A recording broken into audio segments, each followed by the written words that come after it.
네, 학생 여러분, 상강입니다. 듣는데 여러분 어떠세요? 힘드시지 않습니까? 제가 말을 느리게 해야 되겠다. 여러분이 이제 한국말을 다 잘하지만 듣고 이해하는 것에 조금 어려움이 있을 수 있으니까 발음이나 이런 것들. 그래서 느리게 해야 되겠다는 생각은 늘 해요. 근데 이제 진행하다 보면 나도 모르는 새에 이 속도가 또 빨라지고 또 빨라지고 그래서 이게 통제가 별로 이렇게 되질 않아요. 하다 보면. 그래서 이제 여러분한테 좀 미안함이 좀 있고 느리게 한다고 해서 또 여러분이 잘 또 이해를 하면 되겠는데 또 그런지 어쩔지 잘 모르겠습니다. 예, 미안하긴 하지만 그래도 이게 대면 교육이라면 우리가 강의실에서 한다면 여러분의 얼굴을 보고 여러분의 질문을 받으면서 이렇게 설명을 할 수 있겠는데 이게 일방적으로 하는 것이라 저 나름대로도 어려움이 있고 여러분들에게도 또 어려움이 있습니다. 예, 어쩌겠습니까? 상황이 이런데 그런 대로 열심히 하셔야죠. 네, 진행합니다. 자, 그리고 이제 중요한 것은 이제 가설입니다. 가설을 설정하는 거. 이 가설 설정하는 거 어떻게 하느냐? 연구 모형과 가설의 관계. 이 어떤 관계입니까? 여러분, 연구 모형과 가설은 어떤 관계일까요? 연구 모형과 가설, 이 관계는 상호적이다. 서로 관련되어 있죠. 상호적이다. 서로 주고받는 거예요. 연구 모형이라고 하는 것은 연구에서 검증하고자 하는 가설을 연구에서 검증하고자 하는 것, 검증하는 것을 그 가설을 함께 모아가지고 구성한 것이라 할 수 있습니다. 그게 뭐다? 연구 모형이라고 말할 수 있어요. 연구 모형. 다시 말하면 연구 모형은 뭐냐? 검증하고자 하는 가설을 모아가지고 구성한 것이 연구 모형이에요. 그러면 연구 모형은 연구의 전반적인 내용을 알 수 있게 해주는 이런 것이라면 연구 모형이 이런 것이라고 한다면 연구 모형은 연구의 그 전반적인 내용들을 이해할 수 있게 해준다, 알게 해준다는 것에 장점을 가집니다. 그러나 연구 모형을 경험적으로 검증하기 위해서는 연구 모형에 포함된 변수 간의 변수와 변수, 그 변수 간에 가정된 다양한 그 관계를 검증하도록 개별적인 가설의 형태로 풀어주는 것이 필요하다. 이게 이제 변수 간의 그 다양한 관계, 이것이 검증이 가능하도록 하는 가설, 개별적인 가설의 형태로 풀어주는 것이 필요하다. 그래서 연구자가 이제 관심이 있는 개별 독립 변수와 개별 경적 변수의 관계를 독립 변수와 종속 변수. 여러분, 종속 변수가 뭐라고 그랬어요? 하나의 그 사회 현상이라고 한다면 이게 그러면 독립 변수는 뭐라고 했어요? 그 사회 현상을 일으키는 요소, 요인 또는 요인이라고 말씀드렸지 않습니까? 그러니까 독립 변수와 종속 변수의 관계를 검증이 가능한 형태를 구성하는 것이 그게 뭐냐? 가설이에요. 가설 설정이에요. 헷갈리죠?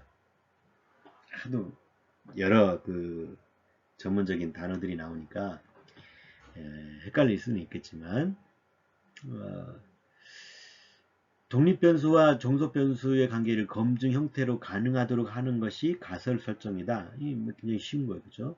어렵게 생각하면 어려운 건데 쉽게 생각해 보세요. 그냥 쉬운 거예요. 독립변수와 종속변수의 관계를 검증이 가능하도록 그 형태를 구성하는 것이 가설 설정이다. 경우에 따라서 독립변수 간의 관계를 가설로 구성할 수도 있고요.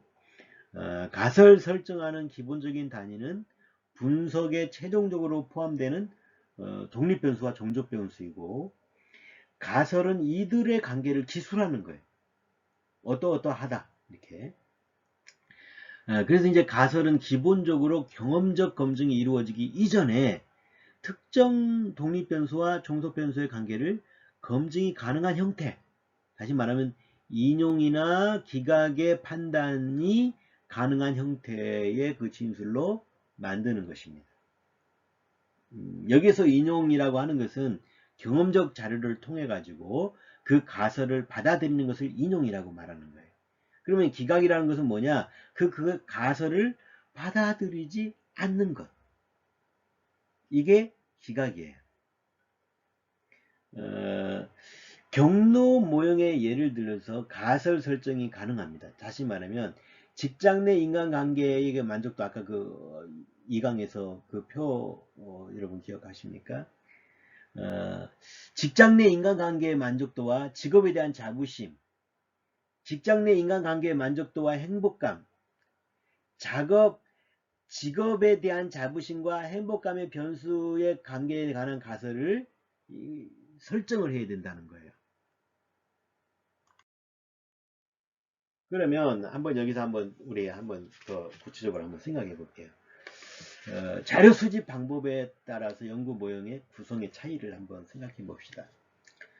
모든 연구에는 연구를 진행하는 데 있어서 연구의 기준이 되고 연구의 전반적인 내용을 담고 있는 그 틀이 존재해요. 이 틀이라고 하는 것이 뭐냐? 모든 연구를 진행함에 있어서 연구의 기준이 되는 것이고 전반적인 내용을 담고 있는 게 뭐예요? 틀이라고 하는 거예요. 본 강의에서는 이 틀을 연구 모형이라고 불러요. 연구 모형. 이 틀이 뭐냐? 결국 연구 모형이라고 말하는 거죠. 그런데 연구에서 사용하는 연구 방법을 따라서 연구 모형이 가지는 성격이나 특성의 차이가 존재할 수밖에 없는 거예요. 흔히 말하고 있는 양적 연구 방법으로 간주되어 있는 서베이, 질문지를 통해서 연구하는 거잖아요. 이 서베이나 실험과 같은 자료 수집 방법의 분석의 틀은 상대적으로 굉장히 엄격한 겁니다. 서베이나 실험과 같은 방법은 일단 분석의 틀이 설정이 되어지고 구체적인 연구가 진행이 되어지면 자료를 수집하는 과정에서 분석 틀을 수정하거나 또는 보완하기가 매우 어려워. 이미 작업이 진행이 되어졌기 때문에. 예를 들어서 자료를 수집하는 도중에 특정 변수에 대한 조작적 정의를 수정할 필요성이 발견되어져도 조사 도중에 질문지의 문항을 변경해서 계속 조사를 진행하는 것이 쉽겠습니까? 아니요, 안 돼요. 이미 진행이 되었기 때문에. 다시 질문지를 만든다는 것도 쉬운 일이 아니잖아요. 다시 또 처음으로 돌아가는 것인데.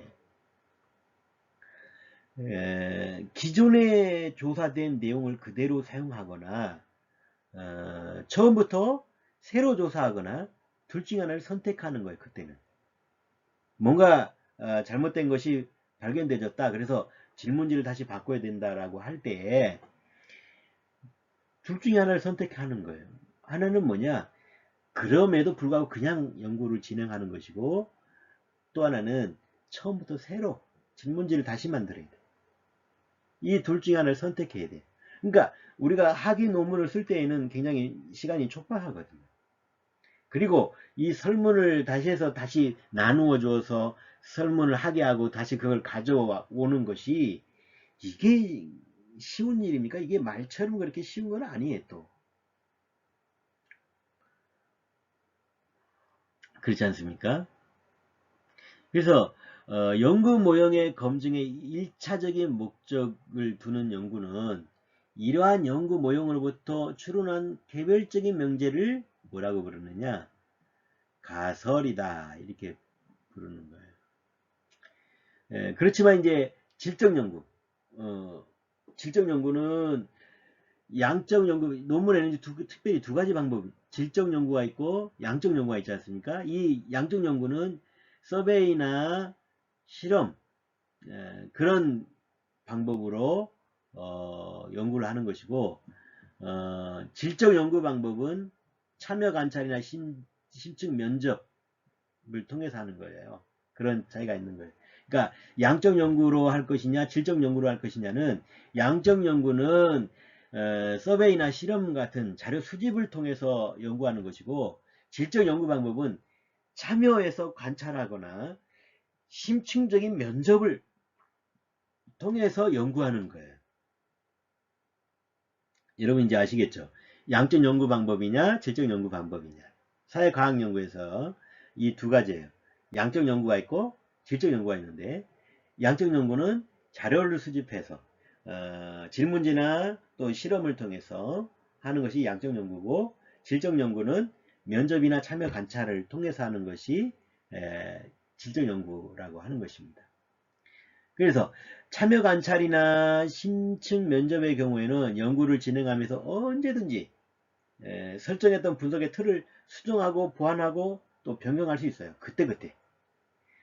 연구 초기에 설정한 분석 틀이 연구를 하는 과정에서 부족한 점이 발견되면 그 즉시 수정하고 보완하고 자료를 수집할 수 있다는 그런 큰 장점이 질적 연구에는 있습니다.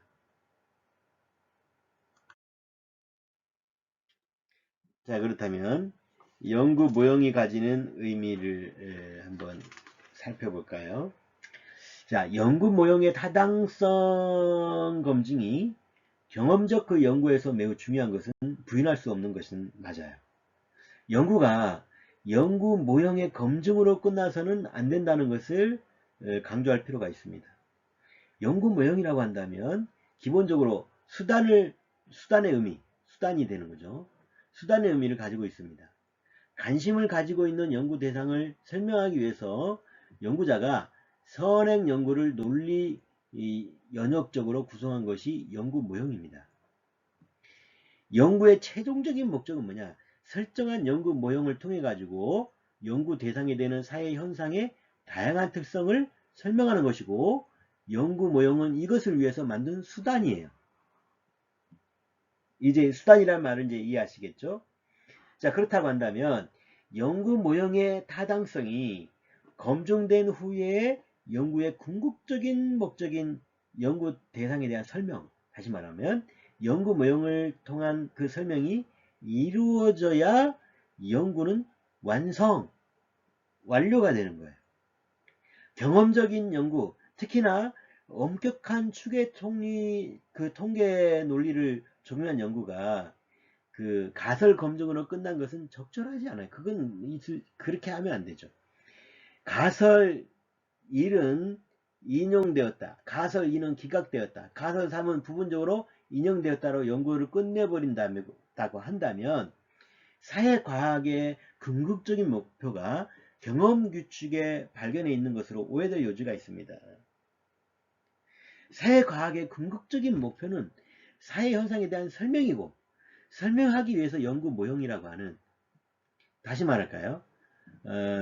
사회과학의 궁극적인 목표는 뭐냐? 그것은 사회현상에 대한 설명이에요. 설명. 이 설명을 위해서 연구 모형이라고 하는 수단이 필요하기 때문에 연구 모형의 검증은 설명을 위한 전 단계로서의 의미와 중요성을 지닌 거예요. 설명에 이게 포인트가 있는 겁니다.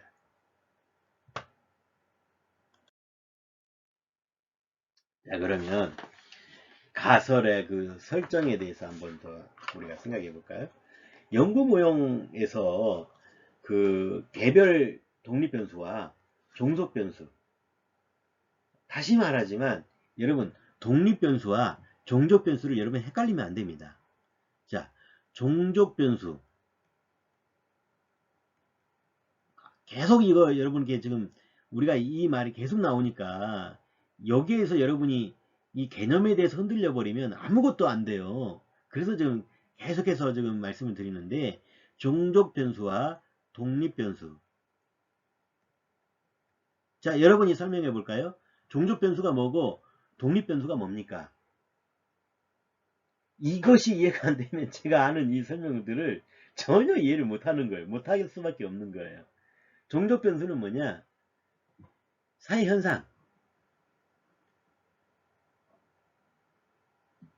그 독립 변수는 뭐냐? 이 사회 현상을 일으키는 요인들 혹은 이제 원인이라고도 말할 수 있겠죠. 이거예요. 종족 변수와 독립 변수가 바로 이거예요. 종족 변수는 사회 현상이고 독립 변수는 사회 현상을 일으키는 그 요인들이라고 하는 거예요. 이렇게 독립 변수와 종족 변수 관계를 명제로 세분화할 수 있게 되는데, 이렇게 세분화한 개별 명제를 뭐라고 하느냐? 가설이라고 그러죠. 가설. 큰 틀에서 연구 모형은 몇 개의 가설로 세분화되는 거예요. 연구 모형은.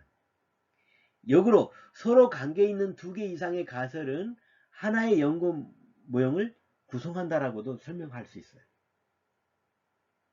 헷갈립니까? 자, 그렇다면 가설이라는 것을 이제 한번 다시 들어가 보죠. 깊이 좀 생각해 보겠습니다. 가설. 가설이라고 하는 것은 일반적 명제인 이론으로부터 나온 경험적 실제에 대한 구체적이고 검증 가능한 기대입니다. 기대. 그래서 이론이 옳다고 이제 할 때 실제 세계로부터 관찰될 수 있는 것은 진술이기도 한 거예요. 진술이기도 합니다. 구체적으로는 가설이라고 하는 것은 일반적으로 2개 이상의 변수 혹은 현상 간의 관계를 검증 가능한 형태로 서술하는 점증적 진술의 형태를 가지고 있어요. 가설이라고 하는 것이. 그러니까 관계를 검증한다는 것은 독립 변수와 종족 변수 간의 정적 혹은 부적, 그런 관계가 있다는 것을 검증하는 거예요. 이러한 진술은 보통 변수와 변수 간의 관계에 대한 진술의 형태를 가지면서 무엇은 뭐 한다, 뭐뭐 할 것이다, 이런 가정적 진술의 형태를 가질 수 있습니다. 뭐뭐 한다면 뭐뭐 할 것이다. 운동한다면 건강해질 것이다. 이게 하나의 가정이죠. 이 가정의 진술이 형태를 가지는 거예요. 이렇게 이해하면 좀 쉽겠죠, 여러분? 자, 그렇다면 인과적 가설이 성립되기 위한 조건은 뭐냐? 그 부분을 한번 살펴보겠습니다. 당연한 이야기겠지만 가설은 연구 문제와 이론적으로 그리고 논리적으로 연관되어야 합니다. 가설은 변수 간의 관계를 검증하기 위해서 최소한의 2개 이상의 변수가 하나의 가설에 포함이 되어야 돼요. 그래서 이제 변수 간의 관계는 인과적이어야 되면 하는 거죠. 또 원인과 결과가 있어야 되는 거예요. 가설의 문장 구조는 변수 간의 관계로 설정이 되어지고 가설에 포함된 2개의 변수는 인과관계로 표현이 되어야 된다는 거예요. 그래서 가설은 조건문의 형식으로 선행 조건이 주어지면 결과 조건이 완성된다는 미래를 예측하는 표현의 형태를 지니는 것입니다. 그러면 가설의 평가 기준은 뭘까요? 경험적 입증 가능성. 이것은 실제 자료를 통해서 진위의 입증이 가능할 수 있어야 돼요. 그 입증이 가능해야 돼요. 이것이 뭐냐? 경험적 입증 가능성이에요. 그러면 이론과의 연관성은 어떤 것이냐? 동일 분야의 다른 이론과 연관성이 있어야 돼요. 같은 분야의 이론과 연관성이 있어야 된다는 얘기예요.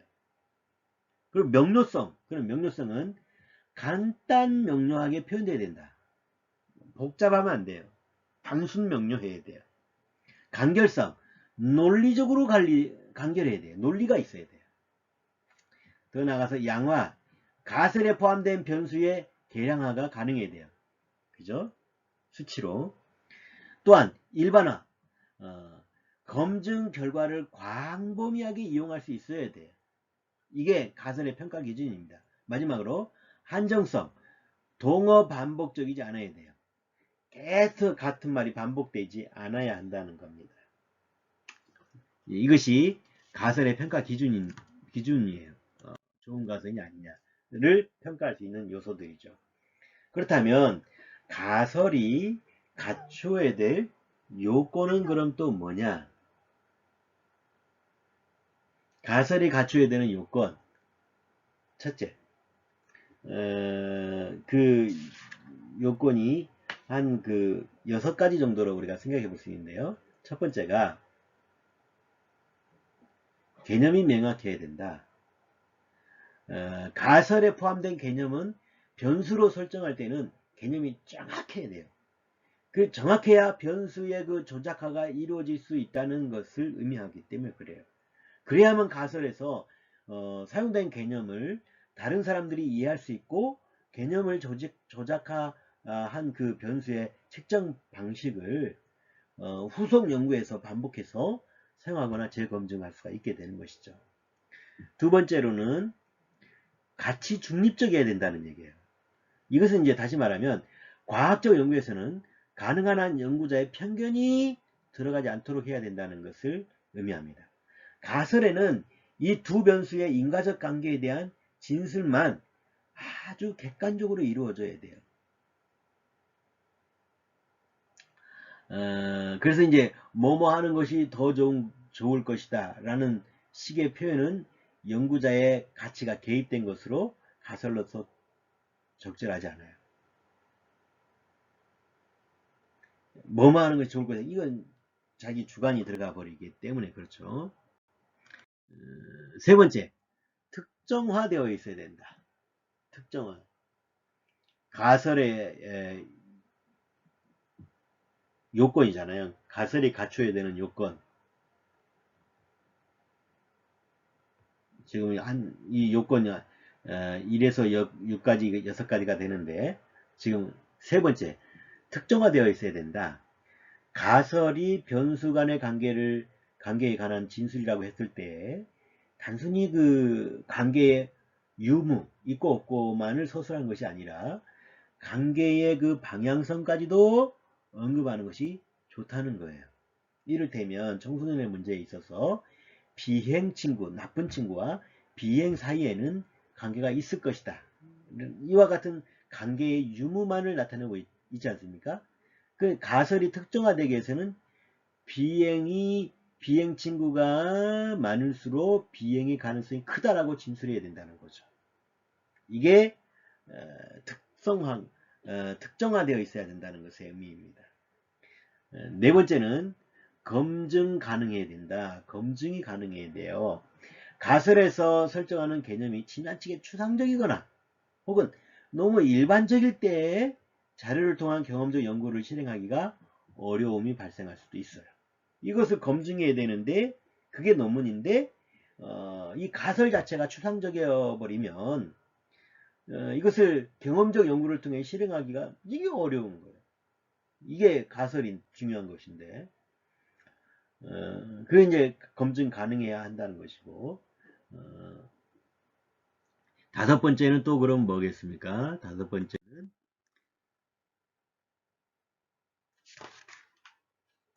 이 네 가지로 줄였군요. 죄송합니다. 줄여놓고 제가 자 어쨌든 제가 줄였는데 자 보십시오. 그러면 이제 생각해 봅시다. 가설 설정에서 생각해 볼 사항이 있어요. 그게 뭐냐? 대표 사례의 경우에 보면 학교별 그 교사의 행복감 정도의 차이가 있을 것이다. 학교별. 이 학교별이라고 하는 것은 초등학교, 중학교, 고등학교잖아요. 학교 급별 교사의 행복감에 정도 차이가 있을 것이다. 라는 가설이 설정하는 것이 적절하냐. 이게 생각해 볼 텐데 이 진술은 가설의 형태를 지니고 있는 것처럼 보이지만 엄밀하게 따져보면 가설이라고 보기가 어렵습니다. 학교급이라고 하는 변수를 행복감의 원인으로 간주하기가 굉장히 어려워요. 이게 가설이라고 볼 수가 없는 거예요. 만약 학교급별로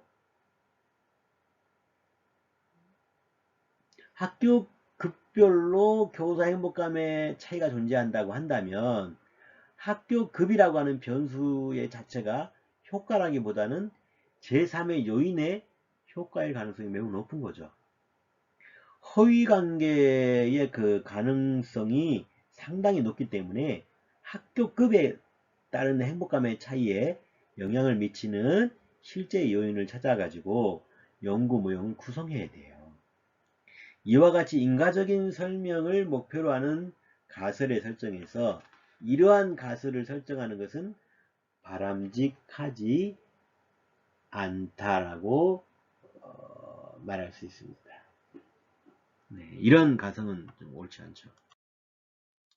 그렇다면 대표 사례 적용하기 가설의 설정 연구 모형에서 다음과 같은 가설을 설정할 수 있는데 가설 4, 5, 6 가설에서 하위 가설이 존재하는 것은 각 개념이 여러 개의 하위 개념으로 조작적 정의가 될 수 있기 때문이다.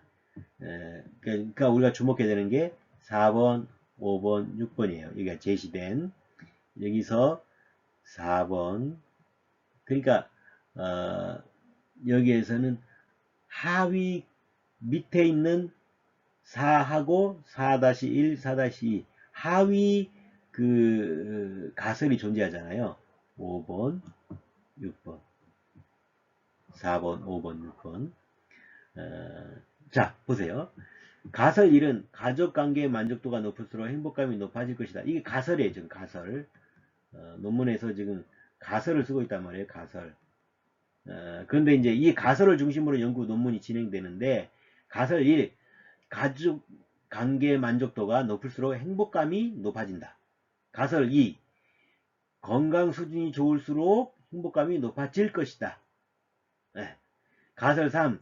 종교가 있는 사람들이 없는 사람보다 행복감이 높을 것이다.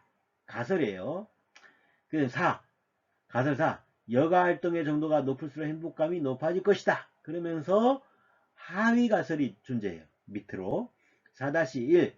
여가 활동이 많을수록 행복감이 높아질 것이고 여가 활동에 대한 만족도가 높을수록 행복감이 높아질 것이다. 여가 활동이 높을수록 행복감이 높아진다고 말하면서 가설, 하위 가설이 두 개가 붙어 있죠. 또 가설 5도 마찬가지예요. 직장 내 인간관계가 이거는 형광펜으로 할게요. 직장 내 인간관계의 만족도가 높을수록 행복감이 높아질 것이다. 그러면서 5-1 가설 교장과의 관계에서 만족도가 높을수록 행복감이 높아질 것이다.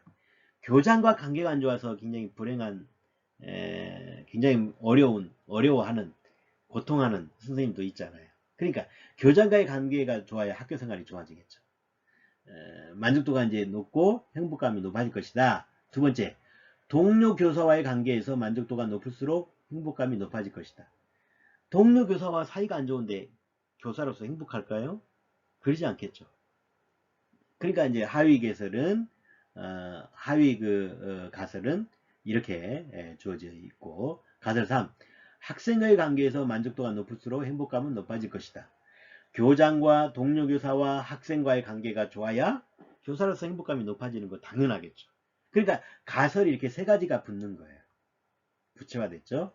그 다음에 가설 6.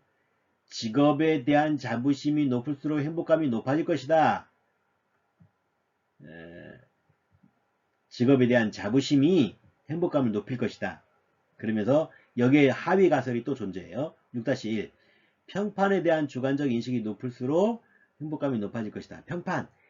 회사에서 나를 판단하는 것이 좋게 판단하는 것이 높을수록 행복감이 높아져요. 그 인정받으면 받을수록 높아지는 것이겠죠. 그는 가설 6-2. 자신의 교수 능력에 대한 자신감이 높을수록 행복감이 높아질 것이다. 가르치는 능력에 대한 자신감이 높을수록 교사로서 행복감이 높아진 건 당연하겠죠. 나는 가르치는 능력이 없는데 나는 교사로서 잘 일해야 돼 라고 하는 건 얼마나 고통스럽겠어요. 그런데 교수 능력, 가르치는 능력에 대한 자신감이 높아. 그러면 어떻게 해? 교사로서 행복감이 높아지겠죠. 이러한 가설들이 우리가 바라고 있는 바른 가설이라는 것을 잠시 살펴보았습니다. 가설은 이런 식으로 세우는 것이다. 여기까지 말씀을 드렸습니다. 여러분 이번 수업도 여러분 잘 들어주셔서 너무 고맙고 감사합니다. 어쨌든 여러분 자꾸 보고 읽고 쓰는 것 이거 외에는 방법도 없고 대안도 없어요. 열심히 하셔야 돼요. 자, 오늘 여기까지 수업 마치도록 하겠습니다. 여러분 수고하셨고 고생하셨고요. 애쓰셨습니다. 여러분 감사합니다. 화이팅 하십시오. 건강하시고 행복하십시오. 그럼 다음 주에 만나요. 안녕.